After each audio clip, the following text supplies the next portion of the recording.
আৰু যেহেতু চুক্তি এটা শান্তি যেহেতু এতিয়া হৈ গ'ল আৰু তেওঁলোকে এই চুক্তি যেহেতু আবদ্ধ হৈছিল তো তেওঁলোকে জেলত থকাৰ কোনো প্ৰশ্নই নুঠে।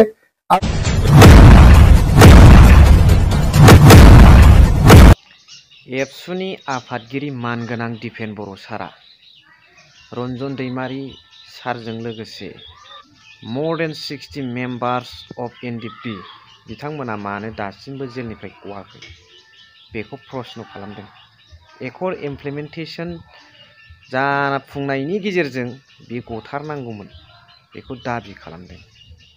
दा एकर्डनि सागानगिरि दुलाराय बर' फरायसा आफाद साखि हिसाबै आरो सागान होग्रा मोनसे आफादानो प्रश्न खालामबायबा मिडियानि गेजेरजों बिनि सायावथ' सावरायनांगौ दं होननानै नोंथांमोना बयबो सानो नङा होमबा?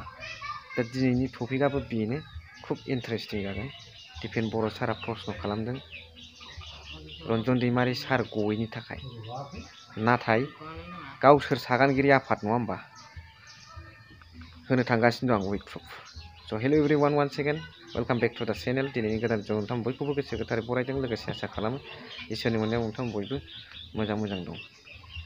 एजेन्डाया जाहैबाय जे जायफोर more than 60 members of NDP बिथांमोना सोरबा NIA आरो सोरबा 13 बोसोर 14 बोसोर साजाखौ भुगिनांखाबाय। दाख्लै कट-टटनि खोथा फैलायलायखाबाय, बेखौ मिथिखाबाय। बेजों लोगोसे सान्ति सुक्तिबो जाबाय। फैयै सान्ति सुक्ति जानाया 5 बोसोर आबुं जानो थांगासिनो दं नै साननै सानथामनि उनावनो 27 जानुवारियाव। नाथाय दासिमबो बिथांमोननि फुटपाथ गनायनि जेबो खोथा गैया। बेनिखायनो जोंना दुलाराय बर' फरायसा आफादनि मानगोनां आफादगिरि दिपेन बर' सारा क्लेम खालामदों, claim to Assam government for immediate release of Ranjan Daimary and his cadres. नाथाय सागान होग्रा मोनसे आफाद, हारिनि सिनस्रि आफादा सोरनाव प्रश्न खालामदों बेखौ? आसाम गभर्नमेन्टनाव, BJP सरकारनाव, ना बिटिआर गभर्नमेन्टनाव, ना रायजो राजाफोरनाव? बिथांमोनासो मिन्थिनांगौ, बिथांमोनासो खोन्थानो हानांगौ, नाथाय प्रश्नसो खालामदों आरो दासिमबो दाबि खालामदों होननानै बुंदों। बाथ्राया बेसेबां सैथो? मालाबा दुलाराय बर' फरायसा आफादनि जानानै दिपेन बर' सारनि बुंनायाव आङो प्रश्न खालामनो गोसो जायो। नाथाय एसे हल बर' रायजो हिसाबै प्रश्न नङा, जे बुजिलायनायनि गेजेरजों खामानि मावनाया साबसिन होननानै आं सानो आरो फोथायो। नाथाय प्रश्नआ ओरैबायदि, हयथ' नोंथांमोन रायजो राजा आंनि जिबिब फेमिलि नोंथांमोनावबो प्रश्न सिखार जानांगौ। बिथां बुंनाय खामानिया नंगौना नङा? बिथां लानाय हाबाफारि स्टेप्सफ्रा नंगौना नङा? सैथो नंगौना नङा? केथियाबा आमी भाबिবলৈ बाध्य हय। मानोना थांनाय नभेम्बराव मोजां रिजाल्ट मोनगोन होनदोंमोन रन्जन दैमारि सारनि फारसे गैया। बिटिआर इमप्लिमेन्टेसन फुल फ्लेजेड इमप्लिमेन्टेसन जानायनि खोथा बुंदोंमोन, नारसिनबाय थानाय गैया। बर' मिडियामनि प्रब्लेम आरो जोंहा 60टा समस्ति जानायनि प्रब्लेम दासिमबो गैया। आरो माबा माबि इनस्टिटिउसन जानायनि दासिमबो गैया। बिथांमोननि गनायनि खोथाखौथ' दासिमबो गैया। बाथा साराबो हारिनि खामानि मावग्रा, बिथांनि गनायनि फारसेबो सावरायनांगौ। आं आपिल खालामो दिनैनि बे भिडिअनि गेजेरजों, नंगौना नङा रायजो राजाफोर? एम बाथा सारा ना बावबाय नामा नोंथांमोनहा? जोंहा एकर्ड इमप्लिमेन्टेसननि गेजेरजों बै जायफोर गामिफ्रा बिटिआराव सोजादों, बिटिआराव हाब्बाय होनदों, बिसोर गामिफ्रा फैगौ BTC इलेक्सनाव भट होनो मोनगोन ना मोना रायजो राजाफ्रा?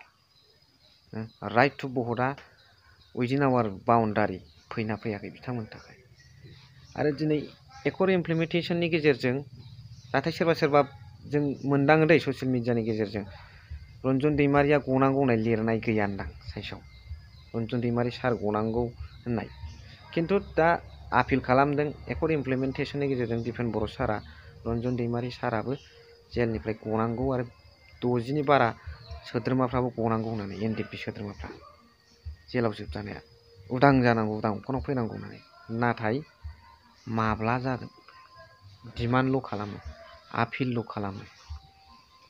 बिनि थाखाय मोनसे बिराद मोजां स्टेप लानो हाया। बे दा बिनि सायाव रायजो राजाफ्रा प्रपार नलेज थानो हागौ कमेन्ट बक्सआव लिरनानै हरबानो जाबाय लोगोसे दिफेन बर' सारा एनडिएफबिनि गायसनगिरि आफादगिरि रन्जन दैमारि सारखौ माबादि जुजिनानै बख'नो नाजादों बा बिथांमोना फेल जानो थांगासिनो दं नामा बख'नायाव बा ना ओरैनो नाटक बिनि खोथाखौ मोजाङै खोनासंनानै कमेन्टआव लिरना हरबानो जाबाय अब्लानो खोनासंदो दिफेन बर' सार बुंनाय खोथाखौ दुलाराय बर' फरायसा आफादगिरि सारनि बुंनाय खोथाखौ কেন্দ্ৰীয় চৰকাৰে ৰাজ্য চৰকাৰক খুব পজিটিভেৰে অতি সোনকালে টাইম বাউণ্ড যে সময় উপযোগী যি ইমপ্লিমেণ্টেশ্যনৰ কথা আছিল আখৰে আখৰে ৰূপায়ণৰ কথা আছিল দাড়ি কমা ৰূপায়ণৰ যি কথা আছিল এই 5টা বছৰ এই সময়ছোৱাত আমি কেন্দ্ৰীয় আৰু ৰাজ্য চৰকাৰক নিখিল বড়ো ছাত্ৰ সন্থা বড়ো জনগণৰ হৈ চুক্তি স্বাক্ষৰকাৰী হৈ পেলাই আমি আহ্বান জনাইছো আৰু জেলত থকা যিসকল প্ৰাক্তন এনডিএফবি নেতা আৰু সদস্য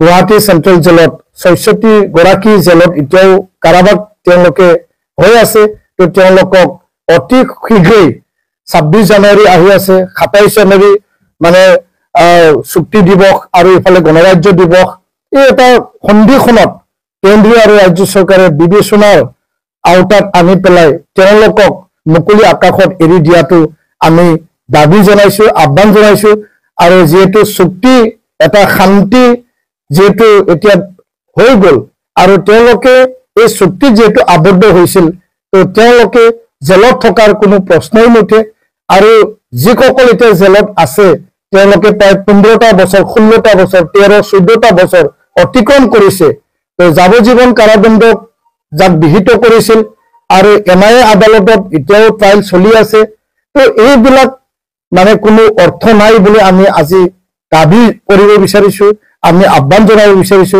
তো সকলোকে মুকলি আকাশত এৰি দিব লাগে আৰু আজিৰ এই সংবাদমেলৰ যোগেদি কেন্দ্ৰীয় আৰু ৰাজ্য চৰকাৰ সকলোকে আমি আহ্বান জনাইছো যে আহি থকা দিনত অতি শীঘ্ৰে চুক্তিৰ সকলো দফা আখৰে আখৰে যাতে ৰূপায়ণ হয় আৰু যি এটা সপোন আৰু যি এটা উদ্দেশ্য লৈ পেলাই চুক্তিত আবদ্ধ হৈছিল সেই সপোন আৰু উদ্দেশ্যটো বাস্তৱত যাতে ফলপ্ৰসূ হয় ইয়াৰ কাৰণে আমি কেন্দ্ৰীয় আৰু ৰাজ্য চৰকাৰ আহ্বান জনাইছো स' नोंथांमोना नुनो मोनबाय खोनानो मोनबाय भिडिअखौबो एसेखिनियाव फोजोबबाय थेंक इउ फर वाचिं लाभ